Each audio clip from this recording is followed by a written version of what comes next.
Halo semuanya, apa kabar? Semoga semuanya dalam keadaan sehat selalu. Baik, perkenalkan saya Freddy Lewis dari Program Studi Ilmu Komunikasi Universitas Budi Dharma dengan dibantu oleh dosen pengampu yakni Miss Dia dan Aprianti. Pada kesempatan kali ini saya akan menganalisis SWOT dan STP dari perusahaan Jeko Donat dan Coffee.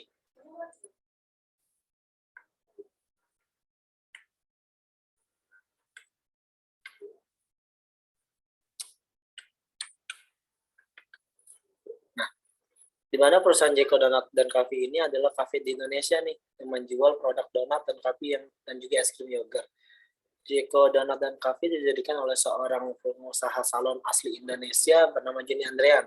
Nah, ia mendirikan Jeko Donat dan Coffee berawal dari kegiatan perjalanannya ke Amerika Serikat yang sering ia lakukan. Nah, pada saat itu, Joni Andrean gemar mencicipi berbagai donat khas Amerika, dan dari kegemarannya tersebutlah Joni Andrean terinspirasi untuk memulai bisnis khas Indonesia, khas Amerika maksud saya, di Indonesia. Nah, di mana visi dan misi dari Jeko itu sendiri ya ini yang pertama ini visinya itu ya itu membentuk Jeko Donat dan Coffee sebagai internasional premium, donat dan coffee sebagai brand terkemuka. Yang kedua menjadi trend setting lifestyle dalam donat dan coffee brand. Yang ketiga, ya ini menjadi perusahaan yang tepat bagi orang-orang yang tepat dalam meraih cita-cita mereka. Nah, yang selanjutnya ini ada misi dari Jeko Donat dan Coffee, yakni misinya yaitu menyediakan kualitas premium donat dan kopi, mendorong karyawan dalam meraih cita-citanya, menempatkan pelanggan sebagai prioritasnya, berkomitmen memberikan pelayanan terbaik dengan sungguh-sungguh, yang terakhir menyediakan tempat yang nyaman untuk bersantai.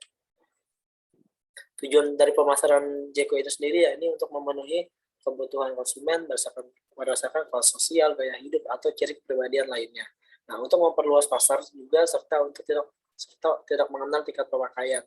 Yang ketiga ya ini untuk memposisikan diri sebagai produk lifestyle-nya. Sasaran pemasaran Jeko ini saat ini tidak hanya di Indonesia, tetapi sudah meluas seperti negara lain juga, yakni Malaysia, Singapura, Filipina, Australia, dan bahkan kedepannya Jeko ini sendiri akan internasional untuk memperluas pasarnya sendiri. Selanjutnya itu masuk ke benua Eropa juga untuk memperluas waralabanya dia ya. Dan ini selanjutnya membuat jenis produk makanan terbaru di tahun ini, di tahun 2022 ini.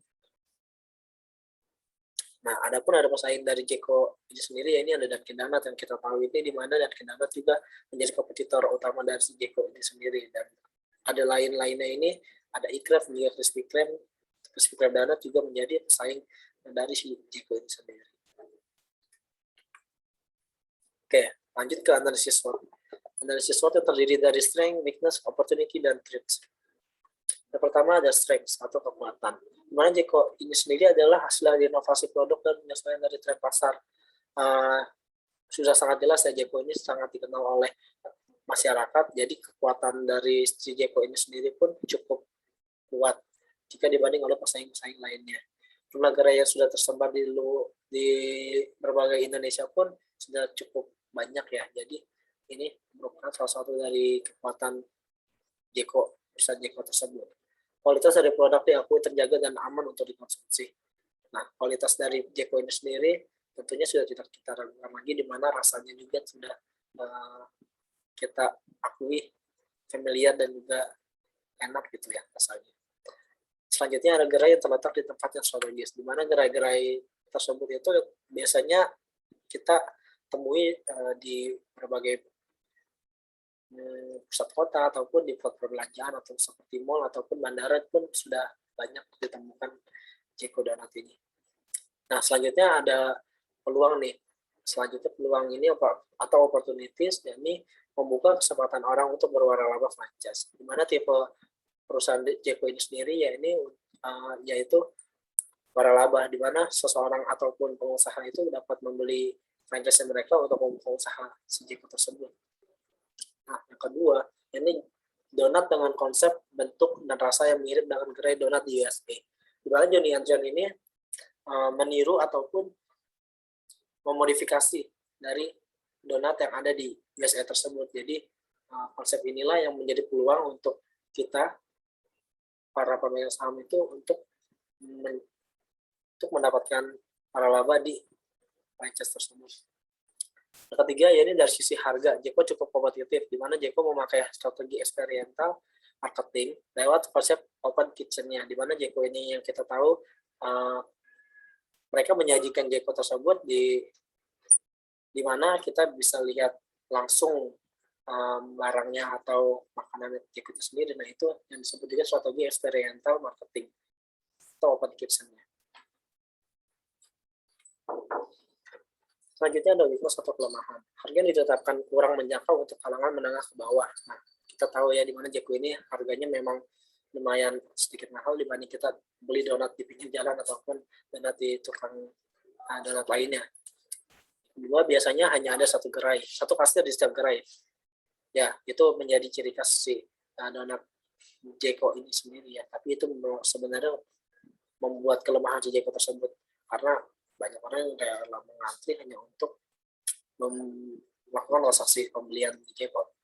Yang ketiga itu tidak ada drive-thru, tidak seperti franchise lainnya di mana tidak ada drive-thru Jeko ini. Selanjutnya, tempat yang biasa disediakan kurang luas. Kita mungkin cukup familiar juga dengan kata ini, di mana tempat yang disediakan memang terbatas ya. Namun nyaman untuk kita tempati ataupun kita hanya mencicipi makanannya ataupun sambil nongkrong di sana. Nah, selanjutnya ada ancaman atau threats. Banyak jenis waralaba sejenis, seperti yang tadi saya sebutkan, yaitu Dunkin' Donut ataupun yang sedang hits itu untuk kalau sekedar ngopi atau sekedar nongkrong itu biasanya kita ada Starbucks ya, dimana Starbucks itu juga menjadi ancaman si Jeko ini, karena Jeko juga kan ada kopinya dan Starbucks pun ada kopi, dan Starbucks pun bahkan ada kue atau sejenis Jeko itu. Jadi ini juga menjadi ancaman untuk si perusahaan Jeko tersebut. Nah, kafe dengan konsep seperti Jeko sudah banyak dan ada bahkan tidak jauh dari Jeko sendiri. Oke, yang tadi saya sebutkan ya, di mana Starbucks itu bahkan tidak jauh dari tempat si Jeko ini. Bahkan ada satu lagi perusahaan yang biasanya juga mendisplay barang-barangnya itu ataupun mendisplay makanannya dekat dari si Jeko ini ya. Ini ada si Britop. Britop ini kebanyakan jenisnya itu roti dan kue. Nah, ini pun hampir sejenis dengan donat seperti itu. Jadi ini menjadi ancaman untuk si Jeko tersebut. Pelayanan dari karyawan yang perlu ditingkatkan. Ini pun menjadi PR ya, menjadi tugas masing-masing si perusahaan untuk bagaimana memanage karyawan sebaik mungkin supaya pelayanan di perusahaan tersebut menjadi sangat baik. Nah, selanjutnya ada analisis STP, segmentasi, targeting, dan juga positioning. Dalam segmentasi pasar dalam Jeko Donut dan Coffee adalah segmen menengah atas dengan gaya hidup dinamis, muda, dan plus modern. Ya, di mana anak muda yang baru mulai kerja dan memiliki tingkat konsumsi yang tinggi serta mencari gaya hidup dan rentang waktu usia 22 sampai 27 tahun untuk segmentasi minuman dan usia 20 sampai 35 tahun untuk segmentasi makanan. Nah, kita tahu ya di mana anak muda sekarang itu lebih condong untuk prefer ke sana, di mana untuk nongkrong ataupun sekedar bertemu temannya atau bertemu keluarga atau yang lainnya hanya sekedar kumpul itu cocok sekali untuk proses Jeko tersebut. Itu segmentasi untuk si anak muda tadi. Di mana segmentasi geografisnya ya ini wilayah pemasaran Jeko Donut dan Coffee saat ini tak hanya di Indonesia, tetapi juga meluas ke negara lain. Nah, yang kedua segmentasi demografis umur yang tadi saya sebutkan 18 sampai 45 tahun. Di mana jenis kelamin laki-laki dan juga perempuan. Ketiga, itu ada segmentasi psikografis, golongan kelas sosial, gaya hidup atau ciri kepribadian lainnya. Jeko menyasar kelas sosial menengah ke atas dengan gaya hidup yang modern. Targeting utama Jeko adalah kaum muda dan keluarga yang usia anggota keluarganya yaitu kurang dari 55 tahun. Ini bisa dilihat ya dari desain counter Jeko dan kemasan produknya yang berwarna cerah tapi tidak norak dan sesuai dengan kalangan konsumen menengah ke atas. Lalu ada positioning. Posisi Jeko saat ini di pasaran adalah market leader karena saat ini Jeko sebagai perusahaan donat nomor 1 di Indonesia. Hal ini pun tidak berlebihan karena mengingat saat ini jika konsumen ingin makan donat dan nongkrong, Jeko lah menjadi salah satu alternatif pilihan mereka. Baik, kesimpulannya ya nih, dari analisa singkat saya terhadap SPOT dan STP terhadap Jeko, produk makanan ringan dan kopi ini dapat kita ketahui ya bahwa Jeko telah menguasai pasar makanan ringan dan sejenis donat di Indonesia itu lebih dari 50%. Meskipun Jeko bukanlah pionir donat di Indonesia, tetapi saat ini Jeko menjadi paling unggul jika dibandingkan dengan pesaing-pesaingnya. Hal ini dapat dilihat berdasarkan harga produk, harga Jeko menjadi patokan sebagai leader price dan market leader di Indonesia. Nah, keunggulan yang pertama ataupun kesimpulan yang saya bisa ambil pada analisis saya pada kali ini, yaitu pertama itu Jeko lebih unggul dibandingkan dengan merek sejenis pada unsur kualitas dan rasa produknya. Yang kedua, unsur tekstur roti, rasa dan topping menjadi faktor yang menentukan konsumen memilih produknya. Dan yang ketiga, kekuatan lainnya adalah gerai Jeko yang dibuat eksklusif dan modern dengan berbagai fasilitas yaitu seperti wifi, kursi yang empuk, serta penataan yang terbilang modern juga. Yang keempat, yakni franchise yang booming hingga saat ini Jeko tersebar hampir di seluruh Asia Tenggara. Baik, mungkin cukup sekian yang bisa saya sampaikan pada kesempatan kali ini, yakni tentang analisis SWOT dan juga STP pada perusahaan Jeko. Kurang lebihnya mohon maaf jika ada kesalahan ataupun menjelaskannya kurang dimengerti. Belum karena masih belajar. Baik, sesudahnya terima kasih.